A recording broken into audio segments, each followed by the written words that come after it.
Hi, this is Simon with just a brief reminder to follow us on our Facebook page, Chronicles on the Fly.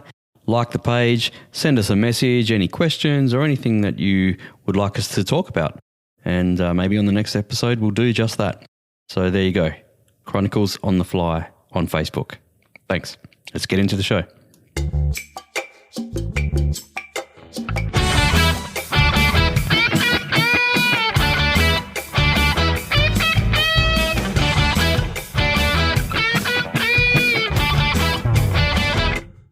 There we are. God, Milo.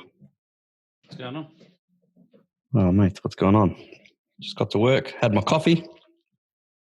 You spill it? It's all happening. Hey? No, this time I didn't spill it. I was even carried it up the stairs and I was careful. Yes, I learnt my lesson. So what are we talking about today? There's not really much to talk about. So the AFL's back. Yeah, what's happening with when's it starting? It's June 11th, isn't it? Blockbuster, big blockbuster game, you know. Collingwood, Richmond, of course. So we're going to be the Gold Coast Eagles. Gold Coast Eagles. Yes, that's what I was going to say. That's right. Yeah. I think there is an amateur team called the Gold Coast Eagles, if I remember. It's East. No, there's actually another team. Or is it East Coast Eagles? Maybe. I think it's East Coast Eagles and the NFTL or something. One of those other teams. You know, there's even a team in Italy called the Eagles, an AFL team. There's one in the United States as well, I think. Is there? Yeah, East Coast Eagles, here we are. It's an Australian rules football club competing in the Sydney AFL competition based out of Sydney of Rouse Hill, New South Wales. And exactly logo everything. That's not the same level as the waffle, is it? Like the state competition over there, is it? I couldn't answer that. Surely it not. It says Sydney AFL club. So it must have an affiliation with the Eagles, West Coast Eagles. Well, yeah, I think the Eagles have provided a lot of these small teams around the world, like that Italian team that I mentioned. They've sent them like Guernseys and stuff and tracksuits and equipment. I know there's one definitely in America they've done it too. I think there's one, definitely in America. So. Yeah, it's good. Good on them. I mean, they got plenty of money, the Eagles. Unfortunately, the AFL's making them, does it reduce their coaching staff to 25 because it's not fair on the other clubs? Socialism at its best. I've got to love it. AFL socialism. Well, the Eagles sent out an email yesterday about what they're doing with the memberships for this year. So I think I haven't gone into a lot of detail. I haven't read through it all or checked out every option or the detail of every option. But I think you can pretty much get your money back for the whole season from what I've quickly seen. Or you can get a credit for next year's membership, something like that. So, well, that's all right. If you get a credit for next year's membership, it's not a bad thing. I think it was the option if there's no live games, whatever live games you don't get to see, I'm credited back. I haven't gone through it in detail. I did click on it to open up, on the email to open up into the browser, but everyone must have been looking at the same time because the site was crashed. So it was it took you through to Ticketmaster, who run the ticketing, and there was nothing on there. It wouldn't show up. So I'll try again later. But I don't know. I don't know what I'm going to do with mine. I haven't thought about it yet. So. Just decisions. Well, I mean, I'd like to be able to just, donate the money to the club, but not that they really need it. But if I was in a position where it didn't matter to me, then I would say, have it. But I don't know. It's true. It's like they don't really need it. They don't really need it. But in saying that, whatever cash reserves they would have had would be pretty heavily depleted this year. I'm sure they've dipped into the savings, but haven't we all? So. They're not going to probably be as strong as what they probably would have been. Well, if obviously the season went ahead, we obviously know that. But did you listen to our podcast last week? No, I didn't. I haven't done that. So you haven't heard the clip that I put on the end of it? No, I haven't. I haven't had time, to be honest. Seriously, do you participate in this thing or not? I do. All right. So at the end of the podcast, so what I'm starting to do now is to put some sort of, I don't know, something that I find on YouTube, basically, that interests me. And as long as it's, trying not to breach any copyright issues. But last week I put on the intro to the Chicago Bulls 1996 NBA Finals Game 6, so the game where they clinched their fourth title, and it was the first one when after Jordan came back. So you know how, I mean, the Wildcats do it too. I think most basketball teams do it. They have like the awesome intro music, and they actually the Chicago Bulls one's really good. Yes, it's awesome. It's awesome. Yeah, so that's why I put it on there. Yeah, but anyway, go back and check that out, or I put the YouTube clip on the Facebook page as well. Have you seen Donald Trump's new press secretary? No, I haven't. Google her, all right? Just type. She's good? She's brilliant. You got to see her, man. She's, what's her name? McEnany. Kayleigh McEnany. So just do a Google search for. You want to answer this phone or what? No, that's what it is. Please answer. We'll take the call on live on podcast. With someone ring up there. Hi, can I get JobKeeper? Yeah. It probably would be actually. Exactly. So Google Trump's press secretary basically, and all these videos will come up of her just kicking ass. Oh, she's just brilliant. So reporters have I think she's new. She must be another new one. He's gone through about 3 or 4 since he's been in office. Well, we had, Sean Spicer was the original one? He was a joke. No, Sean Spicer was all right. He wasn't too bad. Then you had Sarah. Oh, then you had the Mooch. Remember the Mooch? He turned out to be... Yeah, what did he last, a day? 10 days, and he turned out to be,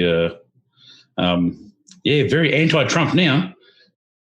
You know, the Trump's press secretaries have always been grilled by, you know, all his detractors, media, yeah. Basically the left-wing media, CNN and all them.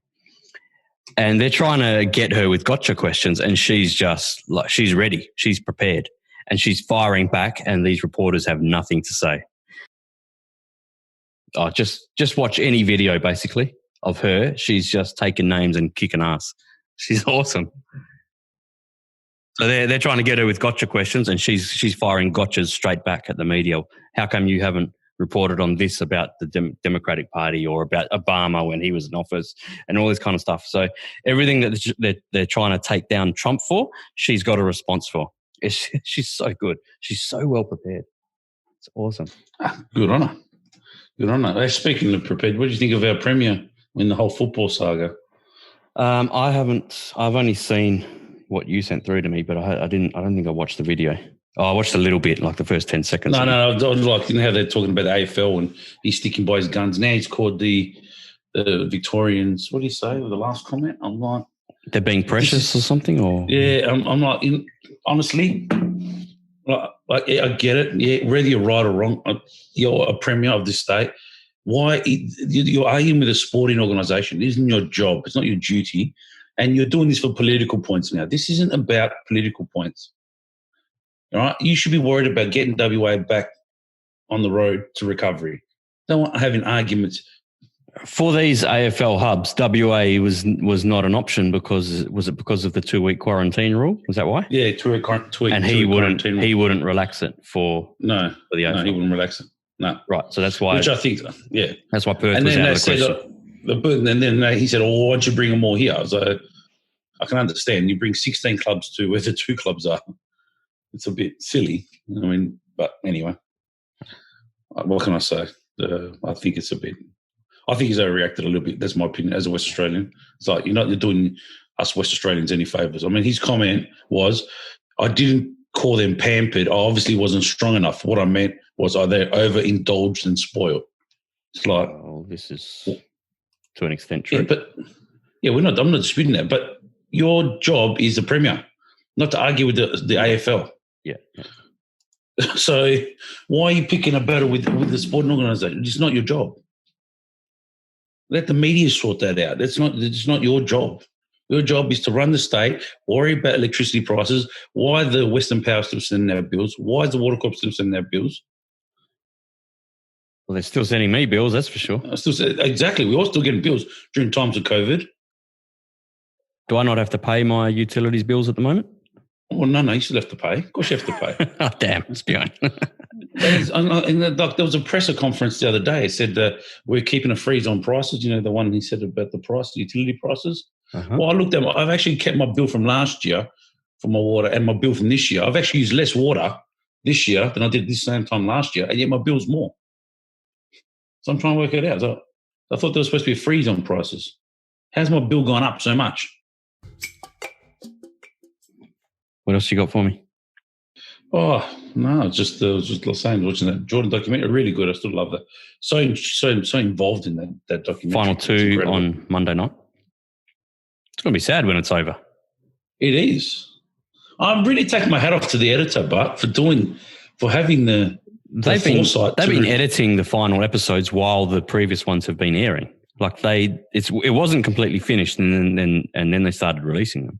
They've still been editing, but obviously now it's finished. But like even up to a week ago, I was listening to interviews with the director, and they were still editing the final episodes. The foresight of the director, whoever it was, to film that season, to get that footage, was incredible. Well, I think it was, if I remember right, I think it was organised by the NBA themselves to follow the Chicago Bulls. Oh, Mr. David Stern. That's pretty impressive. Actually, he passed away now. And then the director's gone and got hold of the footage and used it for the documentary. And also, I think they're very smart that they've done an unusual thing by releasing them 2 at a time over, 4 or 5 weeks. Genius. Rather than doing the usual Netflix thing, which is to, just drop a whole season or a whole series at once. I think that they've kept up interest and intrigue because it would have lasted, say, 2 weeks if they had dropped it all at once. But now it's stretched out over, longer, probably 2 months, I suppose. Because like now you look, they've got the ESPN have released the greatest 74 players to play the game. Have they? Just obviously coincides with, they did 74 for 74 years of NBA. Some dubious decisions in there, and being, in my opinion, number 27, pick number 20, which is Giannis. Who? The kid, his name's Giannis Antetokounmpo, for a Greek guy. Anyway, he's at number 27, but he's only been playing 4 or 5 years. I'm like, how does he make the top 7? He's still in the. He hasn't even hit his peak yet. Yes, the guy's amazing. He won an MVP, but come on. At the end of the day, when all these subjective lists are made after the first 5, and this could be the top 50 AFL players of all time. Doesn't matter. After the first 5, the rest is a toss up, and it doesn't matter. You know what I mean? Well, Sam, you look at soccer, so who would you put top 5? I mean, where would you start? Maradona. Don't anyone ever argue that it's Pele or Lionel Messi or Ronaldo. Don't even start the conversation, all right? You have no clue if you don't say Maradona. That's the start and end of the conversation. I agree with you on that one. And then I don't really think Pele was as great as I don't think I'd even put Pele second because obviously it's before our time, but I've seen enough to know that he was playing against witches' hats compared to Maradona, and even compared to what Ronaldo and Messi play against now, right? Pele played against numpties. Well, so there's obviously 4 greats, and you got to fill out the list. It'll be quite interesting, actually. We should bring that up on our pod now. I couldn't rattle off my top 5 or top 10 for you. I'd have to have a real think about it. But yeah, I mean, it starts and finishes with Maradona basically. And okay, best, obviously our lover of Italian football, best Italian player ever. That's a tough one. Who would you put? That's an easy one. Well, for you, yeah, Baggio. It's Baggio. Yeah, but Maldini was great. He was a champion player. All right. Who wins the Brownlow medals? Okay, it's the midfielder. It's the creative player. True. So that's going to be the conversation for the best football player, the best NBA player, the best whatever player, right? For me, the greatest Italian player ever is Baggio. Does he fit into the top 10 in the world of all time? For me, yes, but I don't know where. I'd have to think about where. Probably towards the back end of the top 10.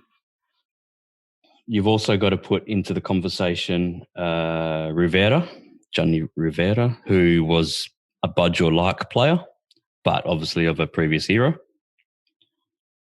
Who else? Then there's Mazzola, who was part of the Grande Torino team that crashed in 1949 in the airplane crash. But Mazzola was probably the star, in a team of stars and a star team. But yeah. It's like in AFL, they were watching. There was the Sunday Footy Show, and they were talking who's the greatest AFL player. The greatest AFL player ever. They'll go. One goes Wayne Carey, and the other one said Lee Matthews, and I'm like, two different style of player. Well, it's going to be a midfielder, right? It's going to be that midfield player. It always is.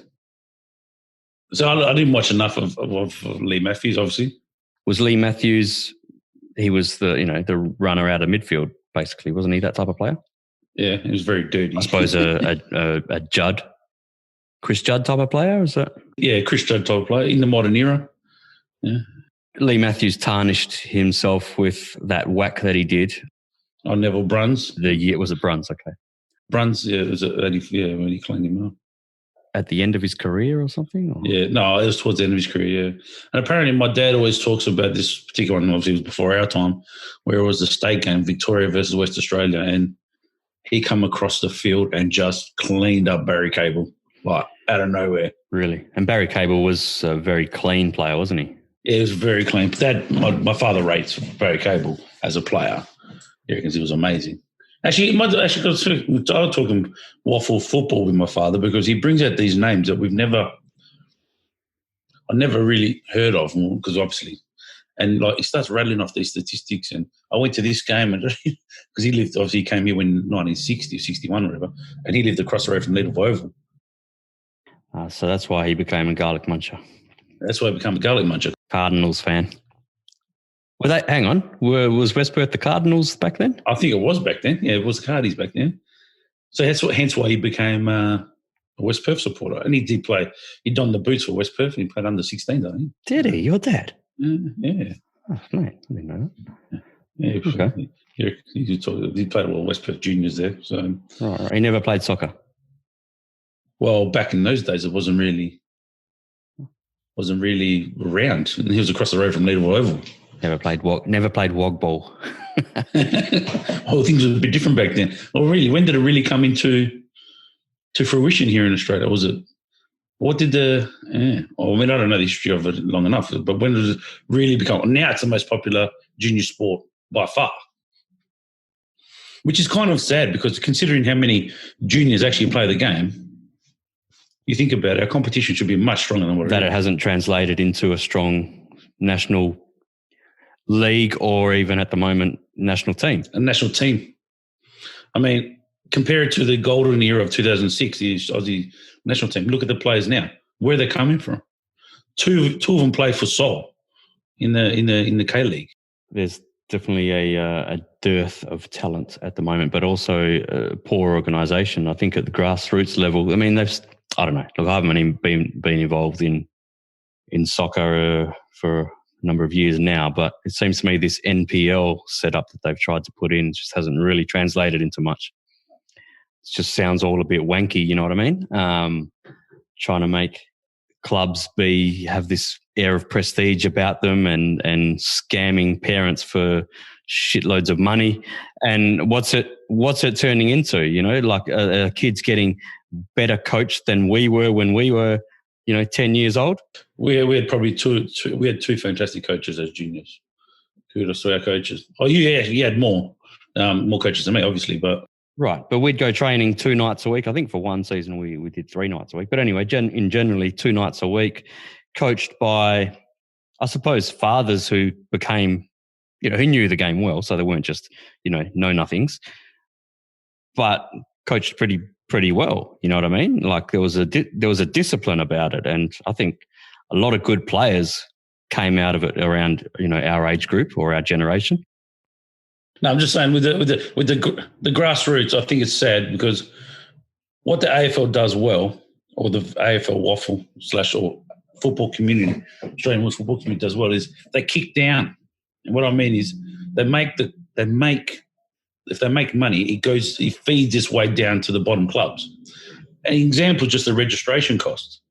registration for football is $150. For soccer, was it $600? That's ridiculous.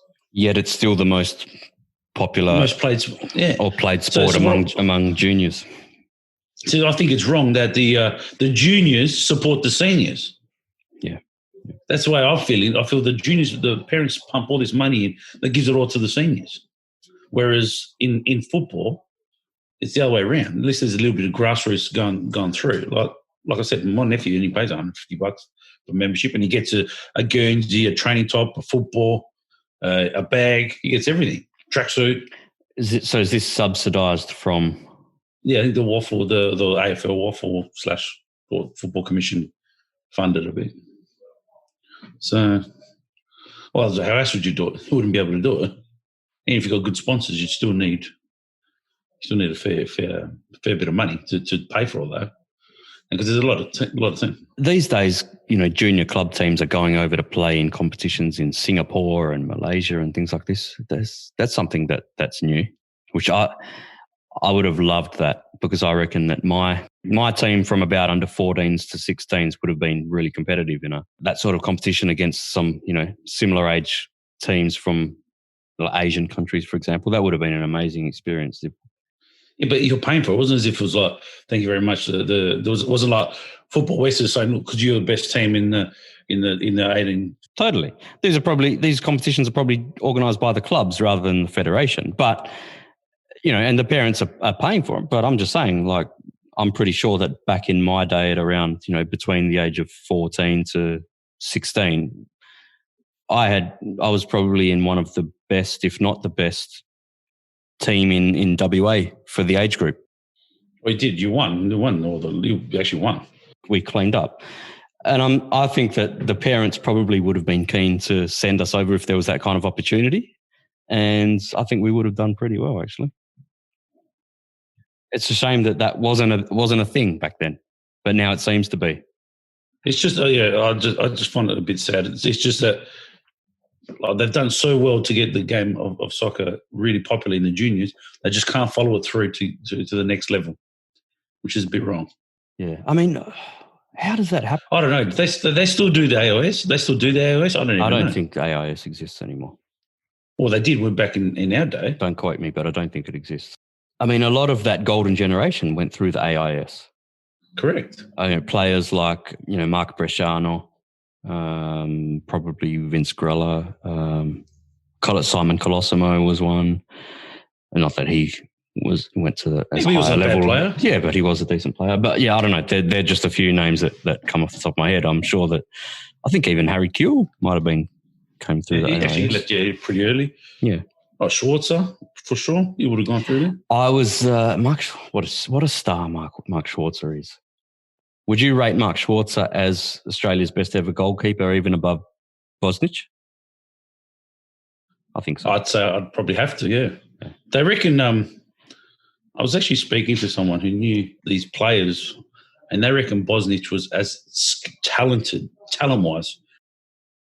I actually think that Bosnich, for a short period at least, was probably a better goalkeeper than Mark Schwarzer ever was. However, Mark Schwarzer did more things for Australia and sustained it over a longer period of time. So I think that he gets the nod for Australia's greatest ever goalkeeper for me. Well, Robbie Zabika was another good one. Going back to Schwarzer, the other day I was watching a clip on YouTube. Do you remember when Australia played a playoff match against Canada in 1993? I think it was... You don't remember this? And Frank Farina scored a Zico. Oh, remember that? Vaguely. Now, I can't remember if it was a home and away. I think it must have been a home and away knockout thing. And the winner went on to play, if it was 93, I think the winner must have gone on to play against Argentina then. Yeah? Because that's when they got knocked. Maradona came over here and they got knocked out again. Yeah. So 1-1 here, and then they lost 1-0 in Buenos Aires and they were out, so they didn't qualify for the World Cup, and Argentina did. Yeah. Right. And I still remember the own goal, I think it was, that Australia conceded over in Buenos Aires. And I don't think anyone ever saw that game because it was early hours of the morning. But anyway, Schwarzer. So I think that home game against Canada, it must have been in Sydney, was his debut for the Socceroos. So he was, I don't even know how young he was. He was, might have been 20, 21 or something. Well, because he's only 4 or 5 years, not that much older than us. Anyway, he went to a penalty shootout and Schwarzer, I think, saved 2. He was the star in his debut match for the Socceroos. He was the star of the penalty shootout to knock out Canada on Australia's, route to qualify for the 94 World Cup. Brilliant. It's brilliant. Look it up. Even that game, the famous game where Aloisi scores the goal in 05, the penalty shootout against Uruguay. And he saved 2 there as well, yes. And then I think the other 2 went the right way anyway. I was like, oh my God, this guy's good. One he almost got. Yeah, and I was listening to an interview on a podcast with him during the week.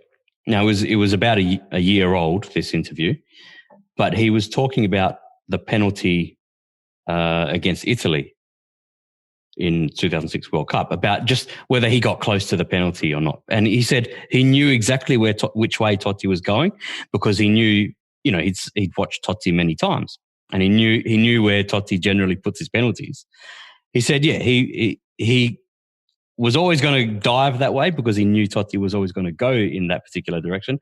He said, but I didn't get close to it, because he just smashed it so hard. What he was a great keeper. And like Australia's actually, Zelko Kalic was another great keeper. Remember him? He was good. He played for AC Milan. Yes, and I saw him play for Perugia actually before he went to Milan. I think, I saw Paolo Maldini score against him. And it might have been a year or 2 later that Milan picked him up, and he was at Milan for a while. Yeah, Zelko Kalic was a good keeper. He was a good keeper. Yep. He wasn't a bad keeper. Unfortunately, didn't perform very well in the 2006. Yeah, he got the opportunity to shine in against Croatia game. He didn't really, did he? In the 2006 World Cup against Croatia in the 3rd group match. What happened? He an easy shot and then he dropped it and it went in and rolled in. Yeah, rolled in. Is he Croatian background? Croatian, yeah. There you go. It's a conspiracy. And I think there's probably just a lot of pressure. Well, what was the other guy's name who got 3 yellow cards that game? Was Simonic? Simonic, yeah. Simonic or something. The Croatian Aussie playing for Croatia. Yeah. He got 3 yellow cards. What an interesting game that was, huh? How many Croatian, Australian-born Croatian background players playing for Australia in that squad. And Viduka was one, yeah. There was Seric, I think, was also playing for Croatia, who grew up in Australia.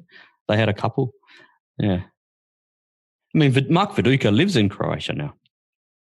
All he does is run a little cafe outside of Zagreb. Living a, cozy life. Good on him. Good on him. Yeah. He was an interesting cat too, Mark Viduka. One of Australia's best ever strikers. Look at his highlights when he was playing for Leeds. Oh, he was awesome there. Oh my God. I don't think he replicated as good talent as he didn't translate it into. He couldn't do what he did for his clubs for Australia, unfortunately. Not that he wasn't important for Australia. He was a powerful name there at that time, I think. Like his presence, because he was like an eldest. Oh, well, he was a big, solid man. And I think Gus Hiddink loved him. You look at Australia's 2006 World Cup. They played Croatia with a bunch of, Croatian background players in the team. And then they went and played against Italy next. And you've got Vince Grella, Mark Bresciano, John Aloisi. Who else? Were there any other Italian background Aussies? I'm sure there were more. Might have been. I'm sure there probably was. Just shows you, Shows we're a country of migrants. Exactly. I was going to say that. We're a country of migrants. That's Australia, right? But how would you feel if you were Bresciano, Grella or Aloisi playing against Italy? Like those 3 boys obviously grew up like us, worshipping Italian football, right? And then you've got to go and play against them in a World Cup. Not that you wouldn't give your all. Of course you would. There's no question about that. But it would feel very weird for me, I think. Then Italy knocks you out, right? You're playing for Australia. Your background and your family is Italian. Italy knocks you out. Then what? Do you have any interest in watching Italy carry on in their next games in the World Cup? Do you root for them in the final? Like you would have, probably 4 years before or 12 years before or whatever. Like how do you handle that? I don't know. Maybe the mindset is different when you're in their boots rather than anything else. I don't know, but that's an interesting one, I think. Anyway, what is it going to take for Australia to have a squad of the caliber of, well, that 93 one that I mentioned even? Look at the players that were playing there, the Vidmar brothers, Robbie Slater. That was good too. Who else? Frank Farina, Mehmet Jurakovic. Oh, he was quality. Oh, I used to love watching him play. Just a hard nut. Who else was in that 93? I'm sure Paul Wade. Was Paul Wade the captain then? He might have been. Yeah, actually, you're right. He was too. Oh, was Ocon been there? Probably. Zelic, was he around at 93? Oh, Ned Zelic. He was, yeah, of course. Didn't you score that wicked goal for the Olympics? Which Olympics was that? The qualifier? Is that to qualify for the 92 Olympics against Holland? You know that goal that he scored like on that ridiculous angle? Yeah. I think it was the next day, right? So that if I remember correctly, that goal was on a Saturday night. And the next morning, I had my junior soccer match and I scored that goal. Ridiculous. But the timing, it was almost the exact angle, the exact spot of the pitch. And I think I didn't even mean it. I think I was trying to cross the ball. But I did that. Like the day after. It was ridiculous. Steve Corica, he was there. Wasn't Steve Corica? Australia v Canada 1993. All right, here we go. Let's find the starting lineup. Okay, all right, here it is. I got the starting lineup. So the score was 2-1 to Australia. It went to penalties. So Australia must have lost 2-1 over in Canada. It went to penalties and Australia won on penalties 4-1. Now here's the lineup. Mark Schwarzer, Tony Vidmar, Ned Zelic, Robbie Slater, Graham Arnold, Mehmet Jurakovic, Frank Farina, quality. Milan Ivanovic. Oh, what a player he was. I loved him. Just such a solid centre-back. Alex Tobin, another quality player. Jason Van Blerk and Aurelio Vidmar. David Mitchell and Paul Wade came on. And the goal scorers were Farina and Jurakovic. But I tell you what, Australia, Jurakovic, so put them level on aggregate and then it went to extra time and penalties. That's a decent team. That's a decent team, man. Right? That rivals 2006 easily. Would you say 2005, 2006 squad is better than that? Yeah, but we're not by much. Oh, I mean, I suppose when you take into account Viduka, Kuhl, Aloisi, Schwarzer played in both teams. Cahill. But Schwarzer wasn't the first team keeper here. He was in for who would have been the first team keeper? Robbie Zabika. I think I'll just put it up here. In the first leg, Robbie Zabika got a red card in the 17th minute. Okay. Got a red card. So which keeper came on? Was it the Schwarzer came on. Oh, so this was his second match then? Yeah. So he debuted in the away leg. Right. Manager Eddie Thompson. Yeah, but is he still alive? Eddie Thompson, he passed away some years ago. Formula One. We got a lot to talk about in Formula One. As you know, my heart was obviously wanted Daniel to go, but I think the moving to McLaren is really a good move for him, to be honest. Better than Renault. Way better than Renault. A team of history. Let's face it, the greatest driver of all time did race for him. Exactly. And did win a world championship with him. Mm-hmm. And they've produced some amazing drivers throughout the time. Great history. I do like them. And not to mention their road cars are amazing as well. What do you think of Carlos Sainz being the next Ferrari driver? My feeling is he's a really awesome driver. Really, really awesome driver. Okay. Now, my concern is you've got two stallions as lead drivers. I think there might be a bit of animosity in the team. And Ferrari doesn't need that because they do a good job of stuffing things up themselves, e.g. the first 3 races of last year's season when they just gave the championship to Mercedes. I think that might cause I'm a bit worried about causing friction amongst them. But there was already that between, probably coming from Vettel more so than Leclerc, but Vettel was obviously disgruntled. That evolved, right? Because if you look at technically last season, Vettel was number 1 driver, Leclerc was number 2. It changed halfway through the season. But look what happened. The animosity started and team rules and I really hope I reckon Daniel will do okay, especially next year. New powertrain. They're going to Mercedes powertrain. The chassis is not bad. They're a good team. They're a pretty smart team. I think they'll be fine. I reckon they'll actually be all right. They could actually challenge, It'll be, instead of being a 3-horse race, it's going to be a 4-horse race. Well, do you think that Daniel will have the opportunity to be a challenger for the championship? I don't say a challenger for the championship, but I think changing powertrain might make things a little bit different. Oh, I hope so. But next year's going to prove a bit interesting if the F1 with the new rules and regulations going forward. So it'll be interesting to see what will happen with the car. Well, I mean, obviously they're trying to get a bit of parity amongst the team because I don't think Mercedes winning all the time is good for Formula One. Of course not. Just like Juventus winning eight in a row is not good for Serie A. But, it happens. The best wins. Yeah. But it's not good for, especially Formula One, because at the end of the day, it's a little bit, I suppose, football's probably a little bit different, but Formula One is a spectacle that people want to see overtaking. They want to see changes. They want to see leader. That's half the reason why we watch it. I still reckon they got to bring fuel strategy back. I reckon. Hang on a sec. Here we go. The Sydney Morning Herald, 1 day ago. Why Daniel Ricciardo passed up the chance to join Ferrari. So you're going to tell me he passed up the chance?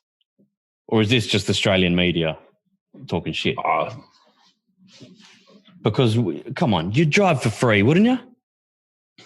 Surely. Simon, I don't know. I can't answer that. I would. For Ferrari. Okay, here we go. You drive for Ferrari for free, or you get 20 mil a year to drive for McLaren. Yeah, all right. All right, yeah. I don't know. I'd have to have I wouldn't say yes straight away to either one. Come on. Come on, man. It's Ferrari. It's the dream. Play for Roma for free or go play for Inter for 50 million. Roma for free. Roma for free. I'm sorry. I would not tarnish my name for generations to come. Okay. I'll rephrase it. Okay, fair enough. I'll give you that one. Okay. Roma for free or Man United for 50 million. Come on. There you go. Man United's a good squad. Good. It's a quality club. You're a fucking asshole. But you understand what I'm saying? Okay, because that's okay. You know what I'm trying to say. Like, not going to another. You're not going to a terrible team because it's not your favourite. But if it's into, there's no question. I don't care about money. Doesn't come into it. Okay, yeah, fair enough. But okay, but saying you don't hate McLaren, no, because Man United might be the McLaren of Formula One because they've had some great players. Fell in love with Senna when he was a McLaren driver. So exactly, there you go. So McLaren's got that. They've had some great drivers. I mean, Alonso raced for him. Button was a really good racing car driver. Hamilton, can't deny his credentials. Mate, they've had some really good drivers. Really, really. Kimi raced for him. Mika Hakkinen. It's a pretty good lineup of past and present drivers. Alonso going back to Renault, rumour has. Then he's signed up to go back to Renault for 2021. What? Alonso? Yeah. He retired. I hadn't heard that. And his wage is being paid by Liberty Media, apparently. So coming out of retirement. And what? So he was, 1 year in retirement? 21 hours ago. Here we are. It says Alonso to Renault with Liberty footing the bill. Yeah. He's 38 years old. Oh, well. Yeah. So what did Schumacher drive to? About 40, 41? Yeah, 2012 was his last race. So that would have made him 42. But he should never have driven for Mercedes. Kind of tarnished his career a bit. Wow. Tarnished his career. He's German at the end of the day. Yeah, not so much about racing for the team. It's just like he didn't do his career statistics too well. Yeah. Because the car itself was miles. How often do you see in sport, and you could even say Michael Jordan when he went to Washington Well, he actually Wizards. didn't do too bad. Yeah, but he didn't do too bad at the Wizards. You know I what know, mean? but you're always going to be compared to your prime days. But his average was still 30 points per game. He finished with an average of 30 points per game. Also because he didn't have the players around him, he had to take more control, more charge. I think he always took control out of every game. Name a decent player that Jordan had on Washington Wizards with him. I can't recall. You can't, can you? Yeah. Oh, that's one thing going back to the documentary what I love about was how like they used to wind up Michael Jordan during the games, and then was it Horace Grant said that reckons Nate Robinson went up to him and he goes 45 ain't 23, Mm-hmm. and Horace Grant goes, why did you say that? Did you? And he comes out the next night with number 23. Yeah. It's a red flag to a bull, isn't it? Literally to a Chicago Bull. To Chicago, and hence what Horace Grant said. Like, what did you do that for? And same with BJ Armstrong. His ex-teammate did the same thing to him. Yes. You celebrate too much against Michael Jordan, you pay for it. And he would make up stories as well in his own head, Jordan, to use it as fuel to come and smash you the next time you. And the other one was what was that guy's name? Was the guy played for the Washington Bullets at the time? Scored 37 points. Washington Bullets. Yeah, because that's the Wizards before they changed to be gun friendly. They changed their name. And he scored like 37 points on him. And he goes, good game, Mike, as they walked off. Ah, yes. LeBron, was it the... I don't remember the name. I didn't even remember the team. I never heard him. Yeah, because Jordan didn't have a very good game. So to hear good game, it was like rubbing salt in the wounds. From a bloke who's a nobody, he had scored 37 points. And the next game towed him up. Towed him up. The guy didn't even touch the ball. Nice game, Mike. I got to watch this whole series all over again, I reckon, once it's all done. Think we should leave it there, Simon? Yeah, I've just got an email from Bruce Springsteen. Yeah. He's released the live Songs of Summer series, on Spotify. So I'll get that going while I'm doing a bit of work today. You beauty. Thanks, Bruce. All right, I'll leave you to it. Adios, amigo. All right. Ciao, buddy. Take it easy. Ciao. Ciao, ciao. See, I'm not one of these people who's worried about everything. You got these people around you. The country's full of them now. People walking around all day long, worried about everything. Worried about the air, worried about the water, worried about the soil. Worried about pesticides, insecticides, food additives, carcinogens, worried about radon gas, worried about asbestos. Worried about saving endangered species. Let me tell you about endangered species, all right? Saving endangered species is just one more arrogant attempt by humans to control nature. It is arrogant meddling. It's what got us in trouble in the first place. Doesn't anybody understand that? Interfering with nature. Over 90%, way over 90% of all the species that have ever lived on this planet, are gone. Whoosh. They're extinct. We didn't kill them all. They just disappeared. That's what nature does. They disappear these days at the rate of 25 a day, regardless of our behavior, I mean. Irrespective of how we act on this planet, 25 species that were here today will be gone tomorrow. Let them go gracefully. Leave nature alone. Haven't we done enough? We're so self-important. So self-important. Everybody's going to save something now. I'll save the trees, save the bees, save the whales, save those snails. And the greatest arrogance of all, save the planet. What? Are these fucking people kidding me? Save the planet? We don't know how to take care of ourselves yet. We haven't learned how to help one another. We're going to save the fucking planet? I am getting tired of that shit. I'm tired of fucking Earth Day. I'm tired of these fucking self-righteous environmentalists. I'm tired of these white, liberal, bourgeois, liberal, white people who think the only thing wrong with this planet is there aren't enough bicycle paths. trying to make the world safe and clean for their Volvos. And I'm really sick of these rock stars and movie stars going to work off their cocaine guilt by saving a forest somewhere. Besides, there's nothing, first of all, the environmentalists don't give a shit about the planet. They don't care about the planet. Not in the abstract, they don't. You know what they're interested in? A clean place to live. Their own habitat. They're worried that someday in the future they might be personally inconvenienced. Narrow, unenlightened self-interest doesn't impress me. Besides, there's nothing wrong with the planet. The planet is fine. The people are fucked. The people are fucked. Compared to the people, the planet is doing great. The planet has been here for 4.5 billion years, all right? 4.5 billion. We've been here, what, 100,000? Maybe. 200,000? Maybe. And we've only been engaged in heavy industry for a little over 200 years. 200 years versus 4.5 billion. And we have the conceit to think that somehow we're a threat, that somehow we're going to put in jeopardy this beautiful little blue-green ball that's just floating around the sun.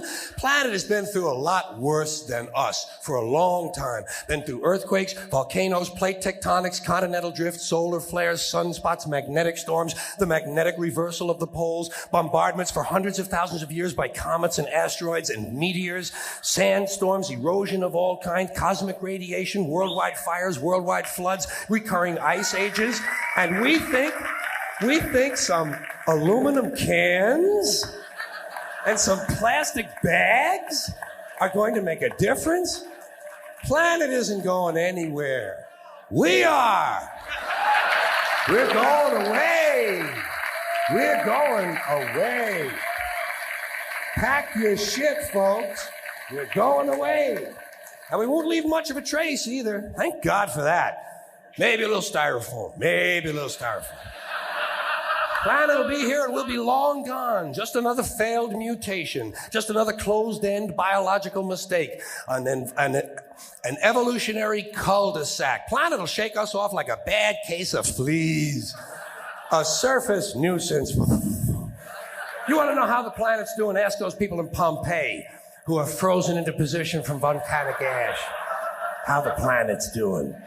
Want to know if the planet's all right? Ask the people in Mexico City or Armenia or 100 other places buried under thousands of tons of earthquake rubble if they feel like a real threat to the planet this week. How about the people in Kilauea, Hawaii, who build their homes right next to an active volcano and then wonder why they have lava in the living room? Planet is going to be here a long, long, long time after we're gone, and it will heal itself. It will cleanse itself, because that's what it does. It's a self-correcting system. The air and the water will recover. The earth will be renewed. And say, if it's true that plastic doesn't degrade, well, the planet will simply incorporate plastic into a new paradigm, the Earth plus plastic. The planet doesn't share our prejudice towards plastic. Plastic came out of the Earth. The Earth probably sees plastic as just another one of its children. Could be the only reason the Earth allowed us to be spawned from it in the first place. It wanted plastic for itself. Didn't know how to make it. Needed us. Could be the answer to our age-old philosophical question, why are we here? Plastic. Assholes. So, the plastic is here. Our job is done. We can be phased out now. And I think that's really started already, don't you? I mean, to be fair, the planet probably sees us as a mild threat, something to be dealt with. And I'm sure the planet will defend itself in the manner of a large organism, like a beehive or an ant colony can muster a defense. I'm sure the planet will think of something. What would you do if you were the planet trying to defend against this pesky, troublesome species? Let's see. What might... Viruses. Viruses might be good. They seem vulnerable to viruses. And viruses are tricky, always mutating and forming new strains whenever a vaccine is developed. Perhaps this first virus could be one that compromises the immune system of these creatures. Perhaps a human immunodeficiency virus, making them vulnerable to all sorts of other diseases and infections that might come along. And maybe it could be spread sexually, making them a little reluctant to engage in the act of reproduction. Well, that's a poetic note. And it's a start. And I can dream, can't I? I don't worry about the little things. Bees, trees, whales, snails. I think we're part of a greater wisdom than we will ever understand. A higher order. Call it what you want. You know what I call it? The big electron. The big electron. Whoa. Whoa. Whoa. It doesn't punish. It doesn't reward. It doesn't even judge. It just is. And so are we, for a little while. Thanks for being here with me for a little while tonight.